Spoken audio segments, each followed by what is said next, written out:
Greetings from the beautiful Hayden Clark Alumni Center here on the Hilltop. We're coming to you today from the Pepelo Pavilion on the 3rd floor of the Alumni Center.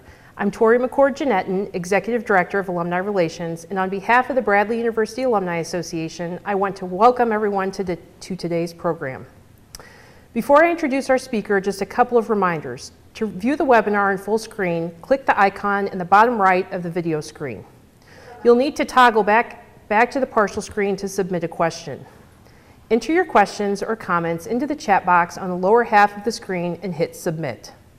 Please don't wait until the very end to submit your questions, as we want to make sure we allow ample time at the end of the presentation to answer as many of your questions as possible.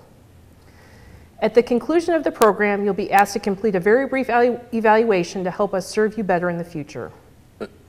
Now on to our program. It is my pleasure to introduce our speaker today. Dina Emser is an author, keynote speaker, and leadership coach.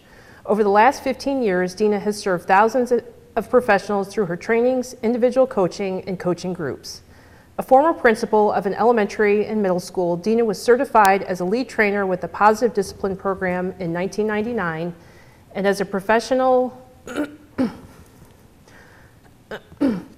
coach in 2000. She's worked on 4 continents and with schools and organizations who wish to support teachers and parents with effective tools to build respectful relationships that promote responsible and resilient young adults. Dina believes in a strengths-based approach and knows from experience that people naturally contribute more and serve more effectively when they are encouraged. She is co-author of Roadmap to Success with Stephen Covey and Ken Blanchard. In 2009, she wrote her first solo book, Trusting the Fortune Within. Dina? It's really nice to be here. We're thrilled to have you. Yeah, I'm really excited. It's so funny when you listen to an introduction of yourself, and I thought, golly, all that stuff is true. And I was thinking about how much it relates to our topic today. Absolutely. In terms of moving from an individual contributor to a leader. Absolutely. So the floor is yours. Here we go. Here we go. So I wanted to thank everybody who has chosen to take your time to be with us for this hour. And just to remind you of the goal for today is to really take a look at your role as a leader and to make sure that you're looking from a strength-based approach. In other words, what do I do well and how in the world can I build on that? And also to think about your primary responsibility in life, which in my opinion is to lead as much as possible from an authentic and real place for you. So let's go ahead and get started with our slides today and talk a little bit about the growing trend that we're seeing in businesses to sort of flatten out their leadership structure and to look at ways to become both more cost effective and also to be a little bit more nimble relative to change. Since management positions are becoming fewer and farther between, a lot of professionals are finding that it's a really good gig to be an individual contributor. And so the big question today is it possible to be both an individual contributor and a leader? And my answer to you is a resounding yes. So let's take a look at which of these 2 statements best describes you. Would you say, I am an individual contributor, a future leader in the very early stages of my career? Or might you say, I am a seasoned professional without direct reports at the moment? Years ago, at a Bradley alumni professional development training, I heard a man named John Alexander. At the time, John was the director of the Center for Creative Leadership. And he said something to the audience at that time that really helped me clear the path for my own leadership. I had been kind of confused and a little overwhelmed with the number of leader skills assessments that were out there. And I was thinking, how in the world do you ever determine which skills are the most essential for a good leader to have? And John said that he thought basically it all boiled down to 3 things. He said the first skill you have to have if you're going to be a leader is that you have to understand yourself. The second piece is that you have to be really good at understanding others. And the third piece, he thought, was your willingness and your ability to collaborate. So one of the white papers that I'm going to be referencing today also comes from the Center for Creative Leadership. And it talks specifically about key challenges that, and competencies also, that individual contributors have who are successful. So my tips about those competencies come both from the research I've done and also more specifically probably from the coaching clients that I've coached over time. One of the places I became most aware of this sort of trend in business was when Microsoft hired me about 5 years ago as one of their group coaches. They had identified several people who were on the leadership track there. And they were serving as individual contributors, but they really wanted them to have some coaching about how to develop their leadership skills. So that was a very interesting opportunity for me to coach any number of people. They were 6 in a group, and to talk specifically with them about their challenges. So let's take a look first at the key challenges of individual contributors and their roles. And the first one is they find a challenge in preparing themselves for leadership roles. The second one is building common language, leader language in the organization. Each organization tends to have its own particular culture, and learning both to navigate that culture and also speak in common terms is another challenge that individual contributors face. And the third one is increasing personal effectiveness and performance. So think for a moment yourself about the challenges that you experience as a contributor, and let me share with you a few that have come up from the people that I've coached. What I hear from them is that leaders are bogged down with way too much to do. So their big question is, how can I make them hear my concerns? The second one is, how can I ask for needed resources for my project, especially when money is tight? And the third one, how can I represent myself well and still point out areas where I see we aren't going and we should be going? So to me, that one really is hugely around communication, and also how do we communicate not only when things are going well, but specifically how do we communicate and give feedback to people who might be our leaders when things aren't going well. So from all of the leader levels that the CCL defines, there are 4 areas of competency, and see if these sound familiar to you relative to the skills that I talked about earlier with leadership. So the first competency is the competency of influence. The second one, self-awareness. The third, learning agility. And the fourth, effective communication. So again, let me remind you of the 3 that John Alexander mentioned that day that my life and my leadership changed. The first one was to understand yourself, which definitely goes to the self-awareness piece. The second one is that we have to understand others. So from that, I get both influence and also effective communication. And the third one, in terms of collaboration, I really feel like all 4 of those areas of competency would be needed, especially as we learn to collaborate with others. So regardless of your career aspirations, it seems like the bottom line is growing your value as an employee and growing yourself as a person, and also growing your contribution and your influence in your organization and in your life. To me, these hit all of the key points of what I feel like a socially responsible adult and individual should be doing. Certainly there's something in it for you. You need to grow yourself. And as a viable person, to me, that means you always have to be learning. But the second piece is you always want to have your eye on your value as an employee. Since we're no longer in an age where people stay in one organization for 35 years and expect the gold watch and the pension at the end of the road, you need to, as a socially responsible adult, always be looking to ways to grow your value and to make that value be known. And that also goes to your contribution and your influence. So let's talk for a little bit about what are some navigational tips. Now that we know what the challenges are, how in the world are we going to navigate those? And how are we going to pare it down so that in an hour-long conversation, we can really get some value for you so that your time here is well spent? So here are some places where you've already begun or you wouldn't be in this position. Establishing credibility and a brand. So you have a leader role, even if you don't realize it or aspire to it, to a professional or a formal leadership role, you definitely have one. And you have a reputation, something that you're known for. Not only what you do, but also how you interact with others and how you get the work done. Every day is like a performance review if you think about it, because people are always noticing you. They're noticing you, and they're also noticing how you are, and you're establishing a professional brand. So my first instructional point to you would be, become more aware of the professional brand or of the reputation that you want to get, and be sure that the one you're developing is the way you want to be known. People are paying attention even when you don't think they are. So let's talk for a moment about the leadership brand that you aspire to. I want you to think specifically about summarizing the what you want to be able to deliver.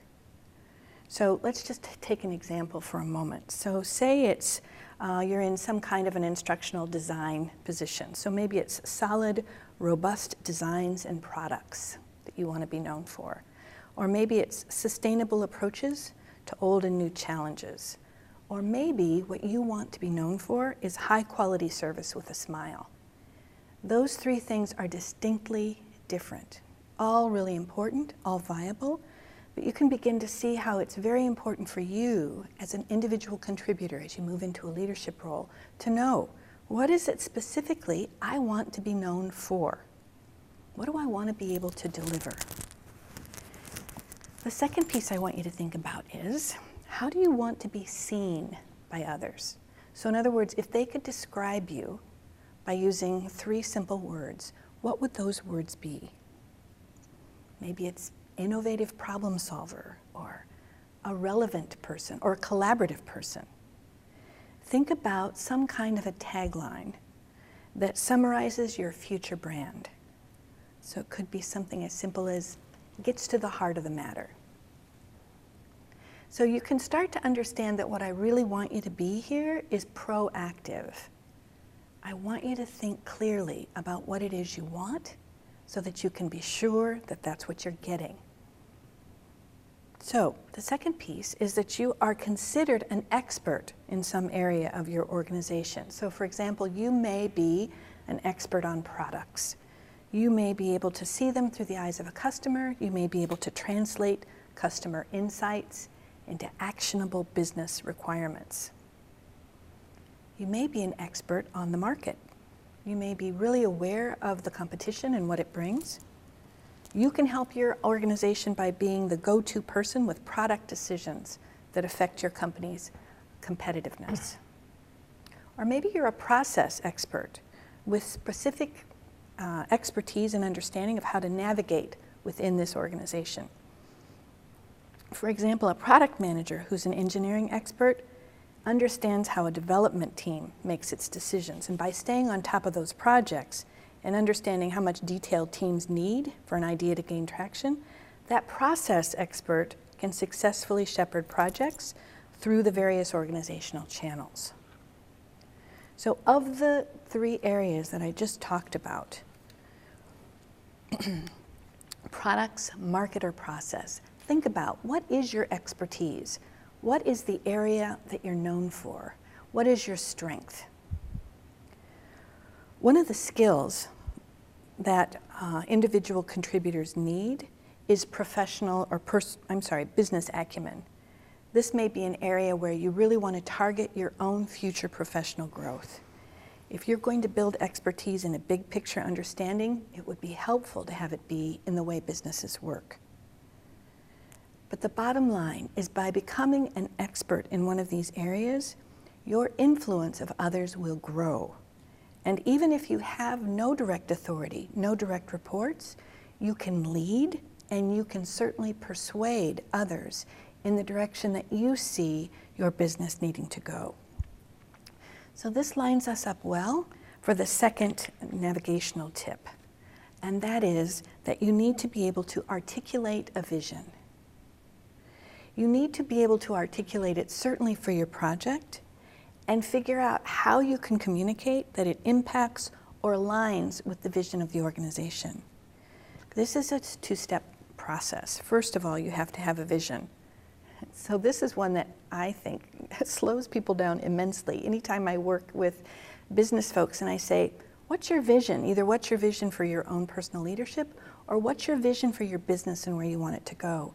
This is a question that sends people packing in the other direction faster than anything I ever ask, and I don't quite understand it, other than I think it can be very overwhelming.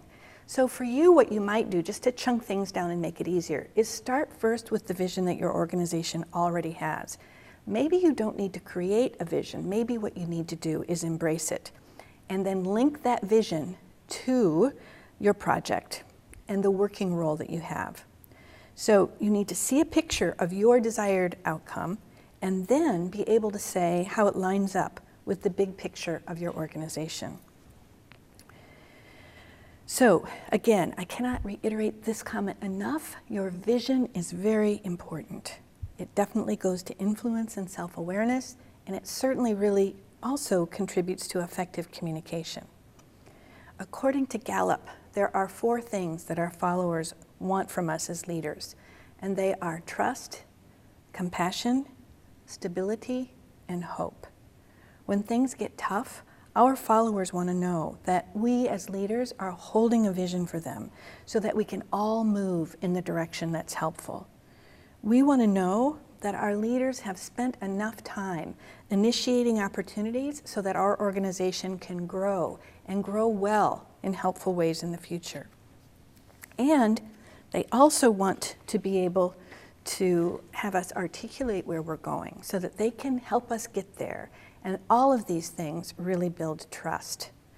If our followers don't trust us, I really feel like that's the first big problem we need to tackle, because without trust, the other 3 really have little impact. So the first step is to embrace the vision and to link your project to it. And the second one is to be able to articulate it both to your team and also to your leadership so that they have one more piece of evidence about the value that you bring to the big picture. The third navigational tip I want to talk to you today is about knowing your own values and your own ethics and having the courage to speak up. I work specifically on this tip with all of my coaching clients. You know, we're big in our society about talking about family values, country values, personal values. And my experience with my clients has been that often we really don't know specifically what our personal values are. Values are different from morals and ethics. I think of values kind of like the way cloth is woven together. It's almost like the warp and the weft of your personal fabric. Your values are what makes you up, and those threads are what make you who you are. Often when there's a challenge in the workplace, it's because the organization or someone in it has stepped on one of your personal values. It may be that there's some dishonesty afoot and you're having trouble being involved in a lie. It may be that there's someone in a leadership role who is acting in an unethical manner and you just have a lot of trouble pretending that it's not happening. This is a challenging place to be, for sure. And it does take tremendous courage to address the elephant in the room. It requires both diplomacy, working with someone in the organization that you trust perhaps, and going through the right channels to be sure that the issue is addressed. I believe that more and more, leadership requires courage. And just as a point of reference, the root of the word courage is heart. We must all speak with our hearts in order to navigate our leadership ethically and in alignment with our personal as well as corporate values. Leaders must be authentic, real, and sincere. And there's another place where trust loops back into the conversation. So tip number 4 says, become more savvy with interpersonal skills. Since individual contributors influence through personal power, partnering with others and building loyalty, that means that we have to be able to size people up quickly when we're on the job. We have to be able to communicate what we need effectively. We need to avoid assumptions about people, and we need to expect follow-through from our teams and be able to ask for accountability when follow-through doesn't happen. In other words, we really need to have a plan for practicing and developing skills on the job, in conflict resolution, in understanding different personality styles, in giving and receiving feedback, and in working as a team. Now, even as I say all of those things, I'm so aware, especially having started my career as a classroom teacher and as an elementary middle school principal, that there are not a lot of specific things we do to train children with these skills. So many of you may feel that you've gotten into a job where nothing specific has been done in order to train you in these interpersonal areas, especially since these are sometimes referred to as soft skills. They sometimes shift below the radar of people in terms of being something specific that we're trained on. But I really believe that these soft skills are going to be even more highly valuable in the future. And when you think about leaders you know, I'm guessing that many of them were very skilled in interpersonal relationships. In one article I read in preparation for this webinar, it said that about half of the individual contributors that were interviewed indicated that they weren't very good at interpersonal skills. They felt they needed further development. So I believe that sometimes these skills are hard to claim because it seems like we could always be better and there's no perfection. So I want you to pay very close attention right now to the challenges you're facing and just notice how many of them could be addressed more easily if you were more skilled in interpersonal skills. Developing relationships is one of the very best ways to leverage your influence and get things done. So don't deny the importance or any opportunity you have to develop your interpersonal skills.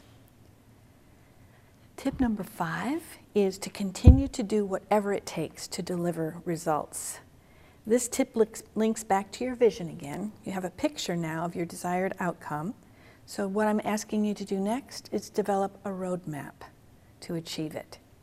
Individual contributors need to be resourceful, multitasking when appropriate, and using the company's resources mindfully to reduce waste and rework.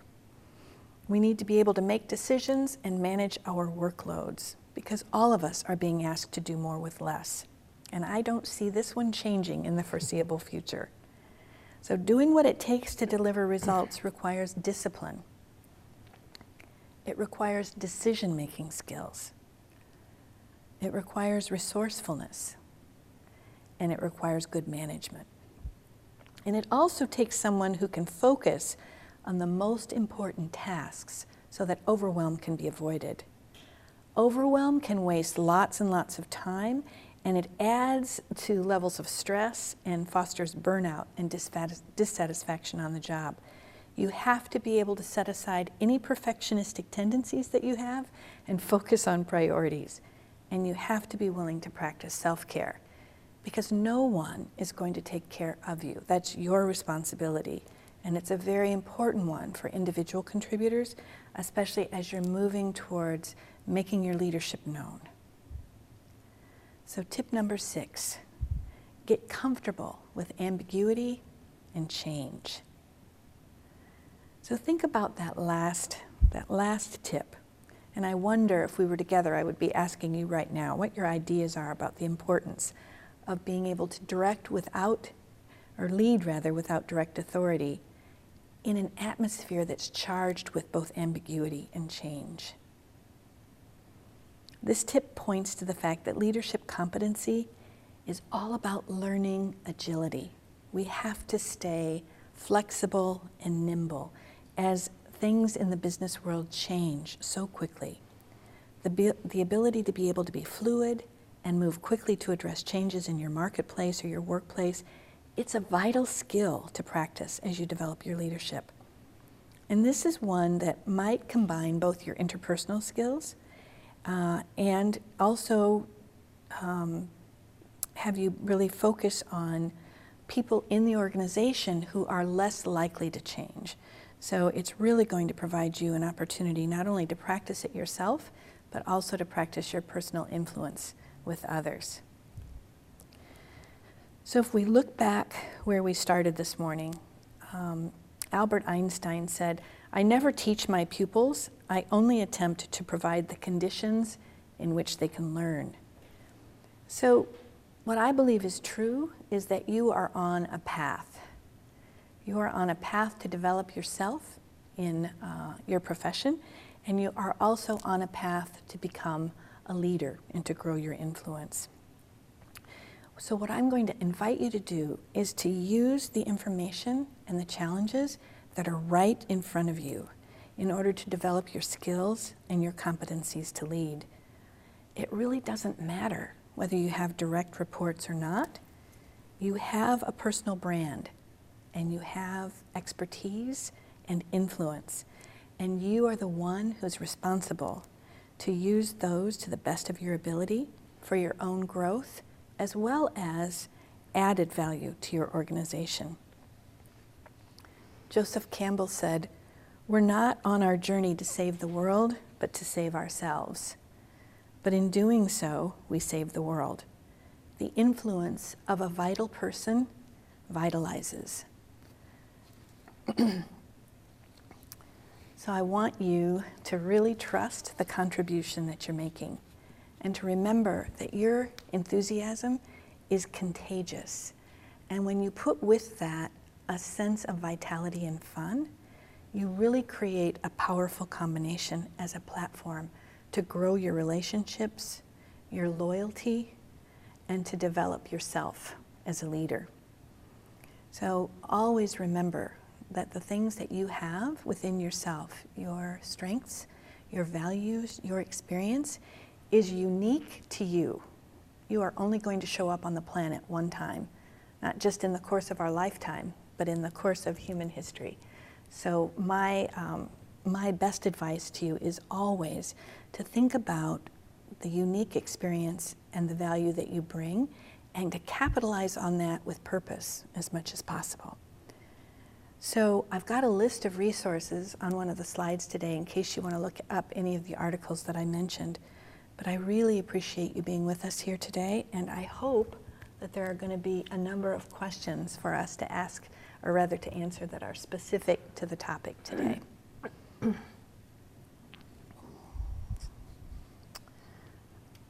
We are waiting for those of you that are joining us today to provide questions. You can do so via the chat box on the bottom of your screen, or via Twitter with the handle Bradley Live. Both of those are being monitored, so if you do have questions, please submit them at this time. We do have plenty of time to answer those questions, so while we're waiting for you to submit those questions to us that you have for Dina, Dina, you briefly mentioned leadership and taking advantage of things like that in a time of change, and I think that many people are oftentimes seeing that as managers and leaders transition within organizations. So how do you suggest that people, you casually mentioned this, but take advantage of those opportunities to make their mark in a time that could also be fairly uncertain, not having a leader above them to share a vision, or in that time of transition, if you understand what I'm saying? I think that this is one of the big hot topics of our current situation, both in business and education and in the world, is just dealing with the rapid pace of change. So I think one of the things to remember is that if we could avoid making assumptions and just to remember to keep checking things out, that would be one area that I would recommend that would be a pretty realistic and practical suggestion. So, for example, I recently got back from a month in China, as you know, and I noticed that when I was doing training there, it's very challenging in a different culture, but I believe business culture is also very diverse. So one of the things that I tried to talk to myself about is when I was challenged on a particular topic, rather than assume a person was taking a personal attack on me, I used it as an opportunity to think to myself, okay, now don't make assumptions here. Where could I have been a little bit more clear and I wasn't? So it's kind of in keeping with the general theme of use what's right in front of you as your next stepping stone for skill development. So as change happens, rather than assume it has something to do with you or even something to do with the way you're used to doing things or your value, continue to keep an open mind and check things out. Absolutely. Yep. What about, in the same theme of change, dealing with the transition of leadership change, and sometimes a leader comes in and their vision, which you talked about, is very different than the previous leader. Mm-hmm. So any suggestions on how, as an employee or a leader, not, especially if you're someone like me that has a manager above you, but also has employees, bringing your team along with that change, just because if you're going right and you suddenly have to go left, what's the easiest way to bring that team along with you? I think when I think about that question, probably the thing I would look to first is, what's the most important thing for me to pay attention to right now? If I can kind of chunk it down and stay out of overwhelm or stay out of, again, like kind of catastrophizing things, it really helps me. And there's something that I read from Stephen Covey years ago, which is seek first to understand. Yeah. Again, if we can try to get to know people well enough that we understand a little bit more broadly where they're coming from, often it kind of allays that first fear layer that we have about change in general. Because, some people say they love change, but I meet very few who, when their position or their livelihood is challenged, it's like they don't say, yippee, bring it on. We're all pretty scared initially when change happens. Yeah. So, yeah. Good. We're still waiting for those of you that are joining us. I don't see that we've had any questions at this point. We'd love to have you submit any questions that you have for Dina. Take advantage of this time while she's here. Other things that I'm thinking of after listening to you, any suggestions on ways, you mentioned people that may not have people reporting to them, but developing some of those soft skills that are the people skills that are so important. So as they transition in their career to those leadership roles, suggestions on how to do that. I think that that's sometimes hard, and sometimes hard to materialize on a resume as well as you're trying to move up in your career. Absolutely. Again, I would go back to that idea of, if you can take any personal challenge you're having, whether it's a communication challenge, many of the things that came up when I was working with Microsoft were issues of style. So a leader has a particular style, or a person on your team has a particular style that makes that person extremely challenging to work with. So what I suggest actually to my coaching clients that they would do would be to think about the structure of a conversation that happened, and then think about the way they would like it to go in the future, and to actually walk through, what would you say instead? And often I role play it with them. I'll be them, you be you, in this new context, what would you say? And I'm a big proponent of talking to myself in the mirror. Because again, when you think about, I think the latest statistics are that 90% of what we communicate is nonverbal. So if you have no sense of what your body, your tone, and your facial expression is delivering, I just find it very helpful to practice. Yeah. So replaying that conversation, and then really, thinking about, how can I develop my personal skills around conflict resolution with the stuff that's showing up in my life. Yeah. I think there are a couple questions that have come in. First one is, how do leaders stay motivated throughout their careers? That's a great question. Wow. Yeah. So my answer to that one, the short version, would be, think about what's in it for you. I know that we've all been trained, and especially those of us who've grown up in the Midwest, to think about, how can your service be amplified for others? I love that idea as well, but I think if you're looking at navigating a career over the years and you want to stay motivated, you have to stay aware of what's in it for me. Even if it's like, what's a new skill I could learn? What's a situation that I might put myself in that I've never been before? Whatever it is that excites you, stay aware of the payoff. Because if you're not aware of the payoff, chances are you're going to get burned out and negative and maybe even a bit cynical. But I really believe it's our responsibility to take charge of that what's in it for me question, and to speak up when there's nothing there for you any longer. You have to be able to be willing to navigate it so that it always has personal value for you. Absolutely. Next question. The idea of a personal brand is very interesting. Can you elaborate more? You bet. I can always elaborate more. So some of you may know that the first time I presented this topic was actually at the first leadership conference that Bradley had with their alumni group. And so a very interesting experience happened with this very question, and that is that my whole point was, I want you to be more aware of the brand you want to develop, because when you're unaware of your brand, you're developing one anyway. So I ask everyone to take a note card and to pass it to the person on their left, and to have that person write 3 words that come to mind, even when they did not know that individual. Meanwhile, I ask everybody to think about 3 words they would like to be known as. And when they got those cards back, it was very interesting. I bet 5 people raised their hand, and there was some similarity between what people wanted to be known as and what a complete stranger perceived in the first 5 minutes without any conversation. And I think people were a little blown away by that whole idea that they were really showing up in a way that was quite clear, and maybe they were unaware. So I love the idea of you thinking proactively, especially if you are new to a career or you're an individual contributor, you don't yet have direct reports. Think about this. How would you like to be known?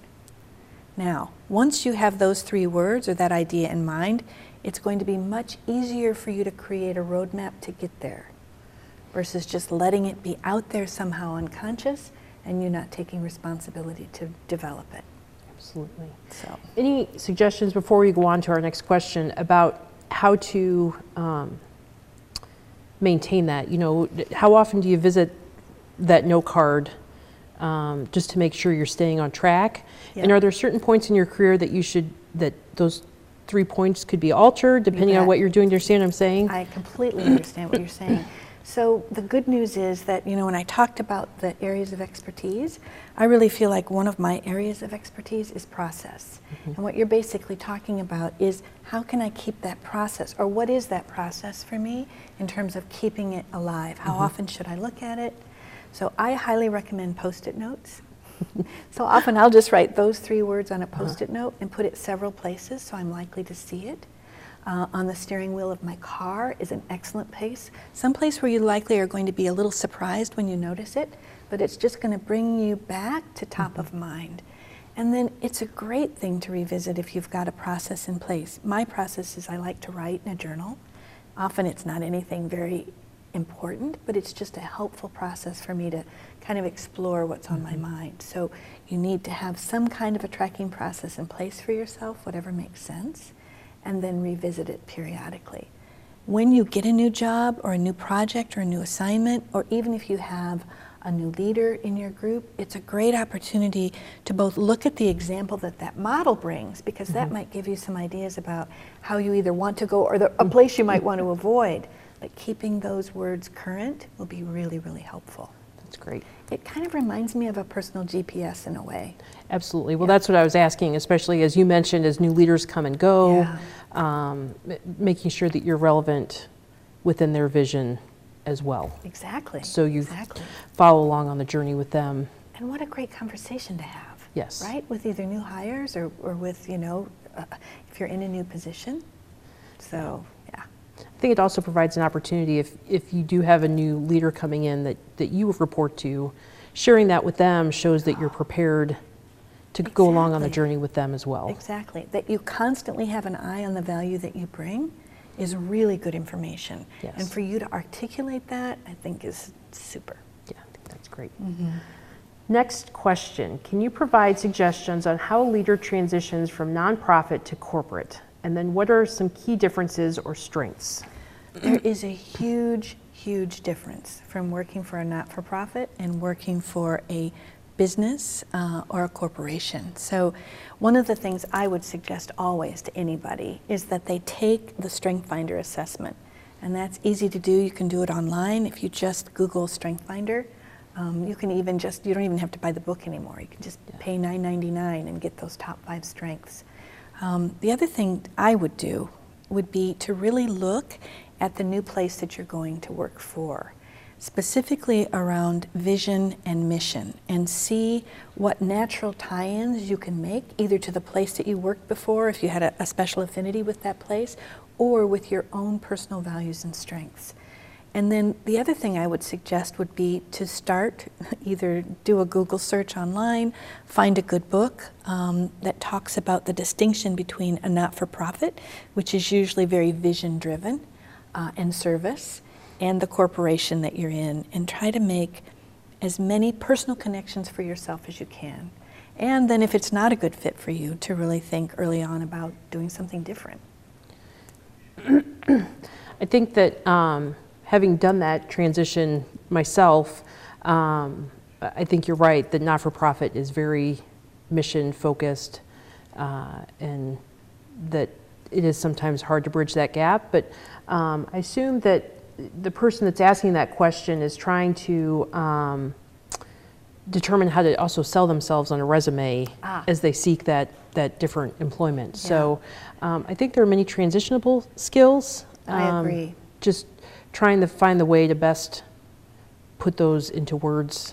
Yeah, you know, one of the things I noticed, though, having worked for both, is that I think there may be a misperception on the part of people who sometimes are drawn towards not-for-profits, that it's all about service and that it's not okay to really promote, to advertise, and to make money. Mm-hmm. And so one thing that might be helpful for a person who's transitioning from a not-for-profit to a business entity that's driven by profit would be to look at how can I bring my experience with service to a company who believes that service is really something that's a valuable asset. So really to make that connection, since service is certainly something that, you know, all businesses need and want to focus on. Also being able to, I'm sure, quantify how they've impacted that not-for-profit. Oh, golly, yeah. If they can bring numbers to the game, that's the best. Yeah, absolutely. Yeah. Next question. Can you speak to the need to manage emotions and practicing patience as they relate to the leadership competencies you mentioned? Yeah. It's a tough one, patience. So it is a tough one. And I think the managing emotions piece also goes to that idea of really looking at what shows up as a challenge and to be able to reframe it in your mind rather than this is like personal to this is someplace where there's a lack of clarity or there's a new learning opportunity for me.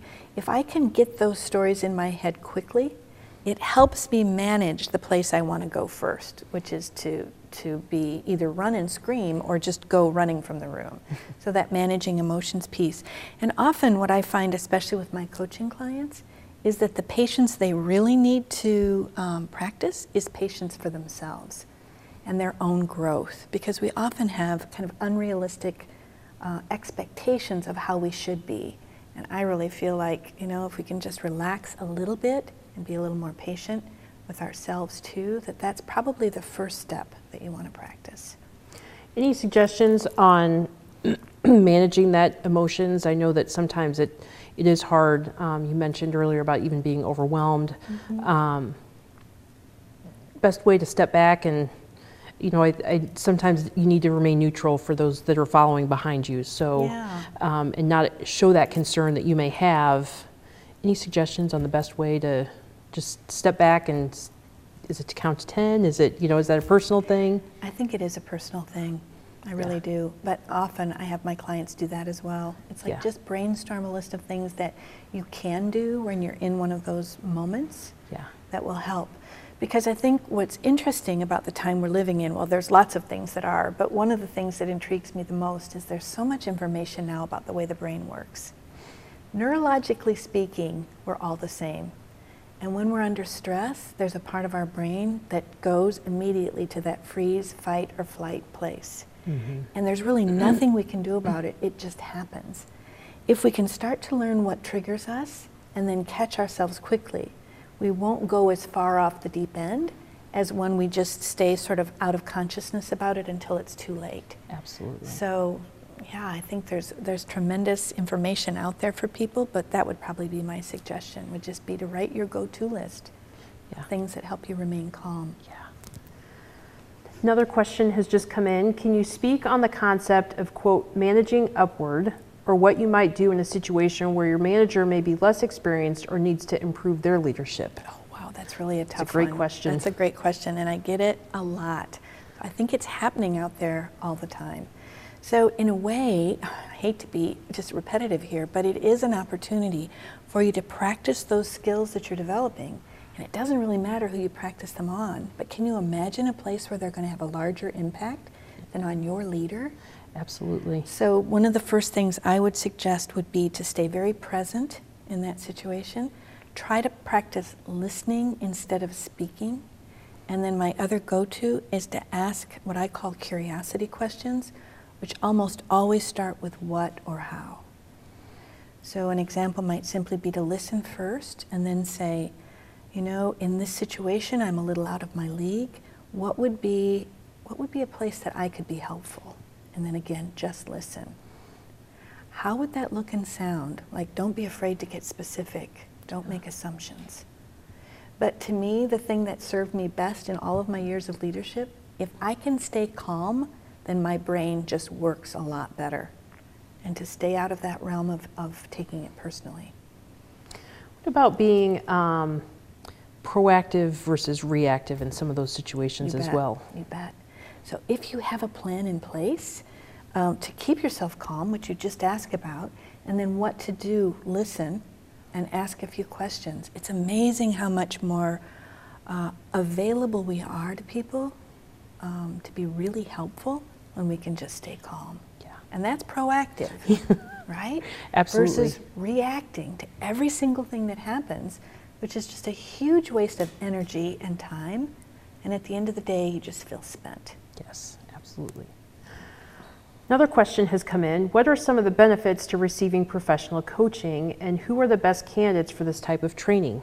Well, it's interesting to think about coaching and training in the same sentence, but I really think it's true. So I think people who are the best candidates for professional coaching are those who are either in a transition or they've been trying to reach a particular goal by themselves and they haven't been able to do it.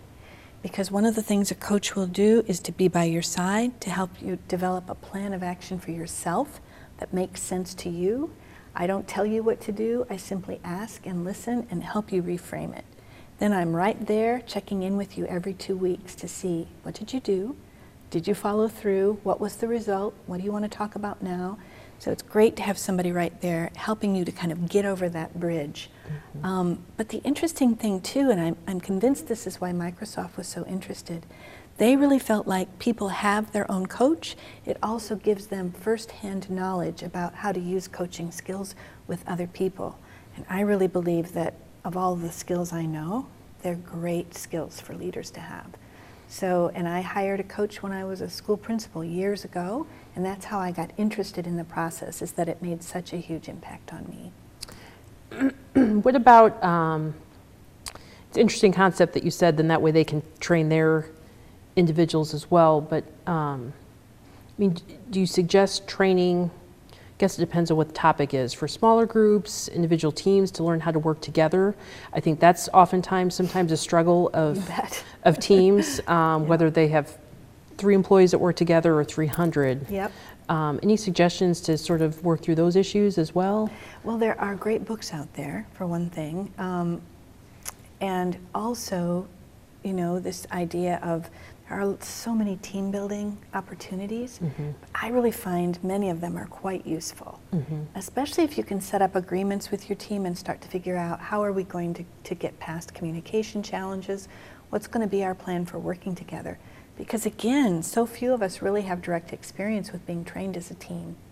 We're trained as individual contributors and as competitors, but it's really hard for us sometimes to work together. Absolutely. So. Well, and I think in today's world, if you find how to work together as a team, you're that much more successful in the end. Absolutely, especially if you are a team that's based on strengths. Yes. So everybody brings their strength to the table, it's very effective. Absolutely. Yeah. Looks like we've had another question come in. What are some tips you can provide for those of us who do not, quote unquote, trust our boss, either because they have let you down or worse, have intentionally sabotaged you? So I'll tell you the first thing that came to my mind, but it probably won't be very popular. I think if that happened to me, I would definitely think about getting my resume together and to think about looking for a place where I could work that I trust the leadership. Short of that, I would also look at the protocol in place in my organization to make sure that I could speak to somebody, either in HR or maybe not my leader, but somebody that would be there to listen to my concerns, so that just in case anything was happening on a larger scale that the organization needed to know about, that I was being responsible about it. I think, again, that goes back to having those 3 values so you can, as you move forward, manage that process as well. Exactly. And you have to decide for you what works for you. Yeah. And if it's not a situation where you can make a change, then clearly you're going to have an outlet of some kind. Absolutely. So. I think that is the end of our questions that we have at this point. To be respectful of everyone's time, I believe it's almost 10 to 1. So if you do have questions moving forward, I will happily, if you think of some afterwards, pass those on to Dina. As I said earlier, we will be making this available. So Dina, thank you for spending your afternoon with us. You've provided us with great information for us to apply to our own personal leadership style. My pleasure. Well, as I said, we'll be making Dina's slide presentation as well as a recorded version of this webinar available to you soon, so please watch your email for a link. If you are interested in even more personal and professional development programming, be sure to mark your calendars for June 13th through the 15th. We'll once again be hosting a 2-day leadership summit right here on campus, where you'll have the opportunity to interact and learn from dozens of distinguished faculty and alumni, all thought leaders and experts in their fields. We have secured industry leaders such as David Bozeman from Caterpillar Inc., Kelly Semrau from SC Johnson, Tim Bender from Sony PlayStation, and Matt McDonald from BBDO. Early bird registration closes May 1st, so be sure to take advantage of the discount. In the meantime, I invite you to call or email us with any questions or comments about this or any other alumni programming. From here in the beautiful Hayden Clark Alumni Center, good afternoon, and thanks again for joining us today.